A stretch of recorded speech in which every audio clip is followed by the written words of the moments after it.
The wedding dress still hung behind the door, its white fabric stained with dust, its lace wilted by heat.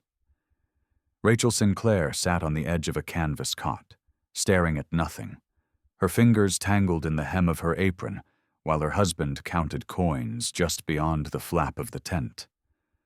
The prairie outside their camp stretched dry and endless, but the fire inside her chest had long since burned out. Marriage had not saved her. It had sentenced her.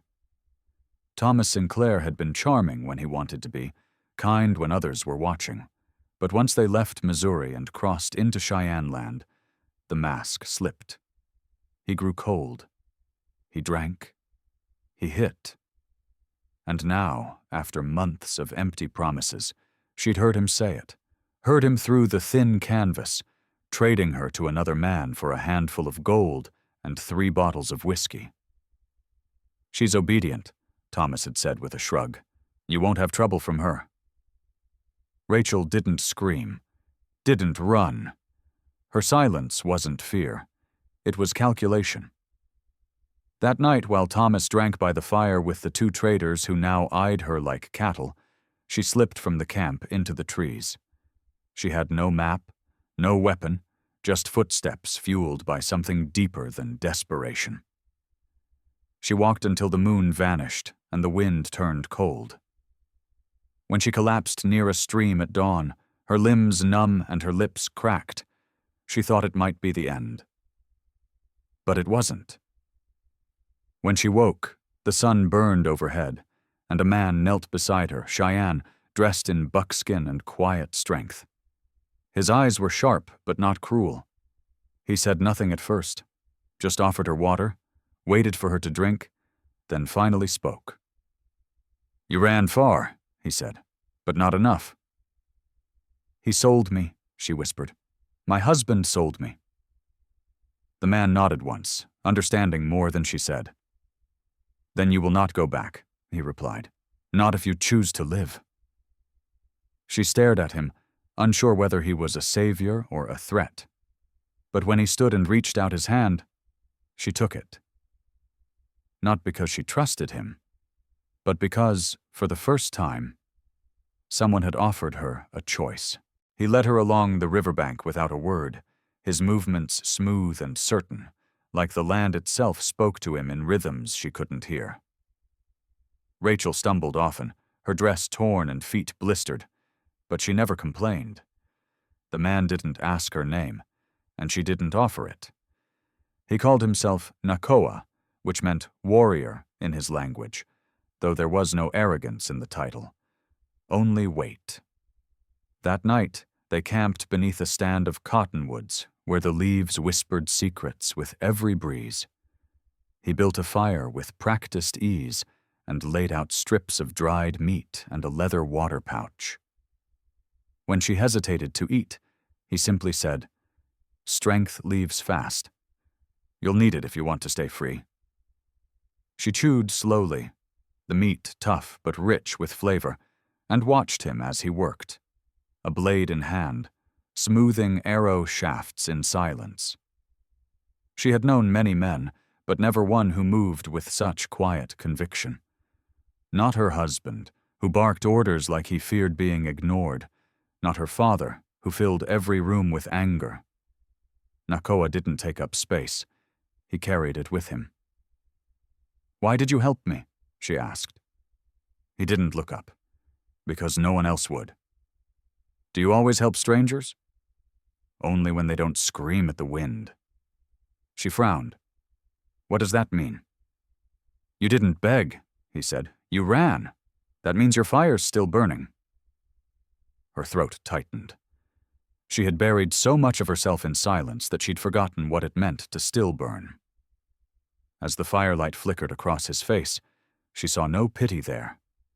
Just awareness, like he had known suffering too. "My husband will come for me," she murmured. Nahkoa nodded slowly. "Then he will find a different woman." The words struck her with more force than she expected. A different woman, not broken, not sold, not his. As the stars thickened above them and the river murmured beside their camp, Rachel wrapped the blanket he had given her around her shoulders and lay back on the cool earth. She didn't know who she was becoming, but for the first time, she didn't feel lost. She felt dangerous, and that terrified her more than anything Thomas Sinclair had ever done. The days blurred into movement, through groves of whispering trees, across ridges painted gold by the sun, and along quiet paths that twisted through the hills like secrets. Nahkoa spoke little, and Rachel didn't fill the silence. She had spent too many years explaining herself to men who never listened. Now, she savored the stillness. Every time her legs begged to stop, she looked at his pace. Calm, measured, tireless, and kept going. Her body was reshaping itself, shedding the softness of domestic cages, building something leaner, sharper. One evening, they stopped at a high ridge where the wind raced through the grass like a living thing. Below, in a shallow valley, Rachel saw smoke rising, settler smoke. Tents, wagons, and pale men in hats swarmed like ants. Her stomach twisted. "They'll be looking for you," Nahkoa said, "or for someone to punish in your place." "And you?" she asked. "They'll say you stole me." He didn't blink. "Then let them say it." "That doesn't scare you?" "They already took everything from me once. What else can they steal?" She didn't ask what he meant. His voice carried the weight of memory, and she was learning that the quietest words often held the most pain. That night, a storm rolled in, slow and dark, its clouds bruising the sky. They found shelter beneath an outcrop, and Rachel sat beside him, watching the fire sputter under the wind. "My husband once told me I owed him everything," she said. "He said he married me out of pity." Nahkoa looked at her, his gaze steady. "Pity is a weak man's leash." "Then what's strength?" she asked. "Walking away and not looking back." The rain hit in bursts, washing the dust from the rocks, streaking their shelter with mud. She leaned back against the stone and closed her eyes, letting the sound drown out the ghosts still whispering inside her. When she opened them again, he had moved closer. Not touching, not even looking at her, but near enough for her to feel his heat in the cold. She didn't shift away. In the distance, thunder rolled like drums in mourning. But beneath this ledge, a woman sat beside a warrior, and for the first time since her betrayal, her soul didn't tremble. It sparked. By the fourth morning, Rachel no longer stumbled. Her legs moved with rhythm, her breath kept pace with the wind, and her hands had stopped trembling when they held a blade. Nahkoa had shown her how to carve walking sticks from cedar, how to mark trails with stones, how to listen, not just with ears, but with instinct. "The land speaks," he said. "Most people never shut up long enough to hear it." She didn't laugh, but her lips curved, just slightly. They had traveled far into Cheyenne country, where settlers rarely dared to tread. The earth here was wild and ancient, untamed not by distance, but by memory. One afternoon, they reached a stream where berries grew in thick clusters, and the birds were so loud it felt like the sky was singing. Nahkoa dismounted and motioned for her to drink. As Rachel knelt, cupping the cold water in her hands, she caught her reflection in the surface, and paused. The woman looking back at her had sun-darkened skin, dirt on her cheeks, and a fire in her eyes that hadn't been there before. She looked dangerous, alive. "Who is she?" she whispered. Nahkoa stepped beside her, crouching low. "Someone Thomas will no longer recognize." "Good," she said. "I hope he chokes on it." Nahkoa didn't smile often, but this time he did, a small, brief thing, like lightning in the corner of her vision. That night, as the stars spilled across the sky, Rachel sat beside the fire and shared her full story. Not just the betrayal, but the years before it. The way her father had married her off at 16 to avoid shame. The way her voice had been silenced by hands that knew only control. Nahkoa listened without interrupting. When she was done, he didn't offer pity or promises. He simply handed her a new knife. "Keep this," he said. "It's not for revenge. It's for remembering who you are when they come again." Rachel turned the blade over in her hands. It was light but sharp, a mirror of herself. She nodded once. "They will come, won't they? Men like Thomas always do," Nahkoa said. "But you're not the girl they lost." "No," she said softly. "I'm the fire they couldn't put out." And deep inside her chest, something flared so hot it almost hurt. But this time, she welcomed the burn. The riders came at dawn, shadows against the horizon, their outlines flickering like ghosts in the mist. Rachel saw them first. She had just risen, shaking the sleep from her limbs, when the wind shifted and carried the faint sound of hooves. Her blood turned to ice. "They found us," she said, her voice steady despite the pounding in her chest. Nahkoa didn't ask how many. He didn't need to.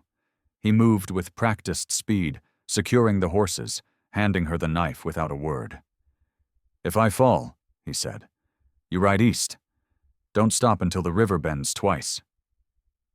"You're not going to fall," she said, gripping the blade so tightly her knuckles went white. But when the figures crested the ridge, her stomach dropped. Thomas Sinclair rode at the front, a cruel grin already stretched across his face, flanked by 3 armed men with whiskey in their veins and greed in their eyes. "Rachel," he called, voice full of triumph. "There you are. I've missed your obedience." She stepped out before Nahkoa could stop her, anger overriding fear. "You sold me like cattle, and now you want me back?" "You're mine," he sneered. "You think you can run off with a savage and come out clean?" She laughed, and the sound surprised even her. "I didn't come out clean. I came out on fire." Thomas dismounted, hand on his pistol, stepping forward like a man still convinced the world bent for him. Nahkoa appeared beside her in an instant.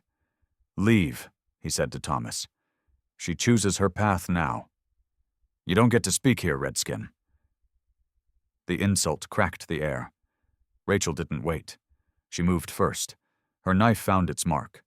Not in flesh, but in Thomas's coat, inches from his chest, a warning, not a wound. The men raised their guns. Nahkoa was faster. 2 fell before they could shoot. The 3rd turned and ran. Only Thomas remained, red-faced and shaking. "You'll regret this," he spat. "You're nothing without me." Rachel walked toward him, knife still warm in her hand. "I was nothing because of you." He backed away, stumbling, falling into the mud. She didn't strike him. She didn't need to. "Next time," she whispered. "I won't miss." And as Nahkoa led her away, Thomas screamed after her. But she never looked back. Some ghosts aren't worth naming twice. The sun rose hard that morning, glaring down on the blood-stained earth and the scattered remnants of a man who thought ownership meant love. Rachel rode beside Nahkoa in silence, her breath even, her hands steady, her heart no longer thrashing in her chest like a caged bird. Something had shifted. Not broken. Shifted. Like a river that changes course after years of damned pain. They didn't speak of what had happened. Nahkoa didn't offer praise, and Rachel didn't ask for it. There was no need. The silence between them was no longer heavy. It was understood. That afternoon, they stopped in a narrow canyon where the air smelled of sage and the wind hummed low through stone. Nahkoa showed her how to set snares, how to watch the sky for signs, how to carve lines in the dirt so that one day she could find her way back. "Back to where?" she asked. He didn't answer right away. "Not back," he said finally. "Forward. Where you decide." That night, as the canyon cooled and the fire snapped gently in the dry air, Rachel took out the knife and stared at it. She had cleaned it, but traces of blood clung to the hilt. Hers, his, the Earth's. It didn't frighten her. It reminded her. Nahkoa sat nearby, mending a tear in his tunic with quiet focus. She studied him. He had never asked her to stay, never told her what she owed, and still, he protected her, taught her, trusted her to rise. "You never asked about who I was before," she said. He looked up. "I see who you are now. That's enough." "Do you think I've changed?" she asked. "No," he said. "I think the fire finally found its shape." She nodded slowly, letting the words settle. "What about you?" she asked. "What have you lost?" He didn't speak for a long time. Then, "A wife, a child, a people I couldn't save. And yet here you are." "And yet," he echoed. "That's how we honor the dead. We keep walking." Rachel reached into her satchel and pulled out a scrap of hide. With charcoal and ash, she began to draw a flame, a mountain, a woman walking barefoot into smoke. She didn't know what she'd call it yet. But she knew one thing. This time, the story would be hers. They reached the high plains 2 days later, where the sky opened so wide it felt like the world had no end. The grass swayed in slow waves, and distant herds moved like shadows over the earth. Nahkoa stopped on a rise and looked out over the land with the reverence of someone greeting an ancestor. Rachel stood beside him, breathing deep, feeling the sun on her face, the wind in her hair, and something new blooming inside her. A calm she didn't recognize, but trusted. "This is where I was born," he said. "Not in a teepee or a house. Here, between earth and sky. My mother said the wind gave me breath." Rachel smiled faintly. "And what gave me mine?" "Pain," he said. "But pain doesn't have to be a prison. Sometimes it's the forge." They rode into the valley, where a small Cheyenne camp waited among the stones. No more than a few lodges, a fire pit, and a woman with eyes as sharp as Nahkoa's, his sister. They embraced without words. When Nahkoa introduced Rachel, there was no suspicion in the woman's gaze, only questions. "She's firewalked," she said after a moment. "That's good." Rachel tilted her head. "Firewalked?" "Survived the burning and kept walking," she said. "That's what we call women like you." That night, as the fire crackled and voices rose in songs older than any book Rachel had ever read, she was given a space near the flames, a cup of hot broth, and a warm place to sleep. No one asked her to prove herself. No one demanded she explain. She was seen, and that was enough. Before bed, Nahkoa handed her a strip of cloth soaked in berry dye. "Choose your name," he said. "Names aren't given. They're claimed." Rachel stared into the fire.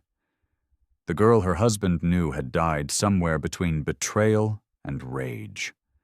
What remained wasn't a wife, or a widow, or a fugitive. She was something else. She took the cloth and painted a flame across it, then a mountain, then a blade.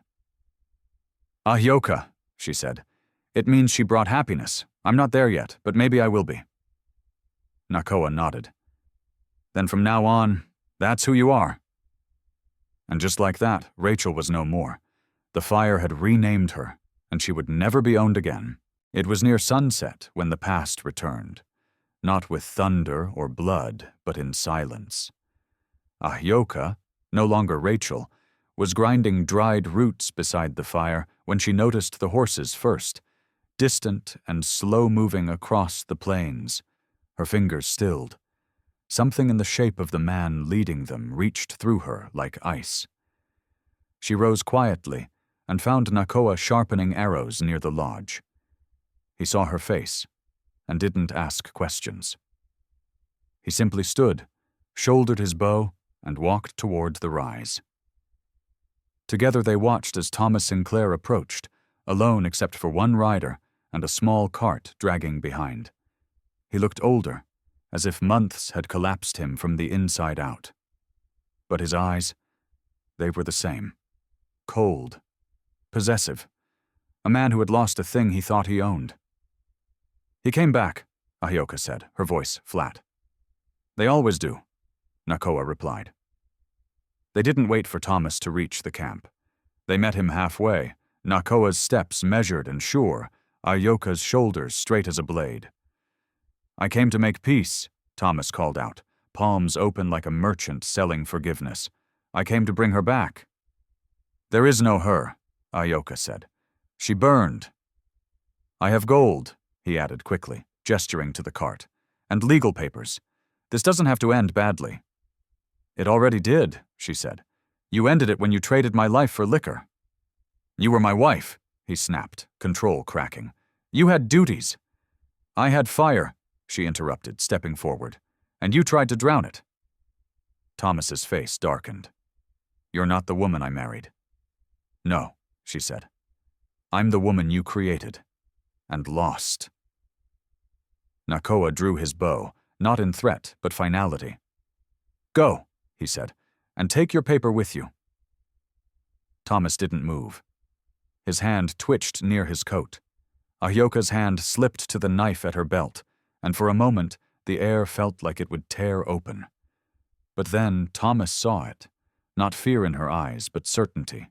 He turned, mounted, rode away. No threats, no last words. Just the shadow of a man who had finally understood he couldn't reclaim what had outgrown him. Ahyoka stood for a long time after he vanished, the wind lifting her hair, her hands steady at her sides. "You didn't kill him," Nahkoa said quietly. "I didn't need to," she replied. "He'll live knowing I didn't flinch." The winds shifted after Thomas rode away, not just in the air, but in the village itself. The people, who had watched Ahyoka from a distance, now greeted her by name. The elder women called her to help gather roots and grind herbs. The children no longer stared. They followed her, giggling, asking to braid her wind-wild hair. Even the dogs seemed to sense the change, curling near her feet at night without fear. For the first time in her life, Ahyoka didn't feel like a guest in her own skin. She was no longer trying to prove herself. She had already done that, by living, by fighting, by choosing not to disappear. Nahkoa watched all this with quiet approval, never demanding her time, never pressing his presence into her peace. But when they spoke, it was like water meeting stone, natural, necessary. One evening she found him carving a flute by the fire. He looked up as she approached and motioned for her to sit. "I want to build here," she said. "Not just stay. Build." "Then we will build," he said, as if her decision was a thread already woven into the fabric of their lives. A lodge, a life, whatever you choose. She looked out at the fields, golden beneath the fading sun, and nodded. "I'll never go back to what I was." "There's no road back," he said. "Only forward." The next morning, she began collecting willow branches with the other women. She wove them by hand, learning the rhythm of building something that could hold in wind and memory. She marked the frame with her own pattern, a flame at the center, surrounded by roots. It wasn't just a shelter, it was a declaration. As the lodge took shape, Nahkoa brought her feathers from an eagle he had seen circling near the cliffs. "Protection," he said, placing one at the door, "for whatever comes next." That night, as they sat by the fire, he looked at her with an expression she couldn't name. Respect, maybe, or something deeper. "You could have left," he said. "Even after all of it." "I didn't survive to run," she replied. "I survived to belong." In the silence that followed, something settled between them. Not romance, not rescue. Recognition. Two people who had been burned by the same world and chosen to rise anyway, not as ashes, but as architects of something new. The seasons turned, and the land softened beneath Ahyoka's feet. Spring brought color back to the plains, flowers dotting the hillsides, fresh shoots curling from the earth, and with it, a quiet understanding that her life had split in two, before the fire and after. In the mornings, she rose with the others, fetching water, grinding roots, helping mend hides.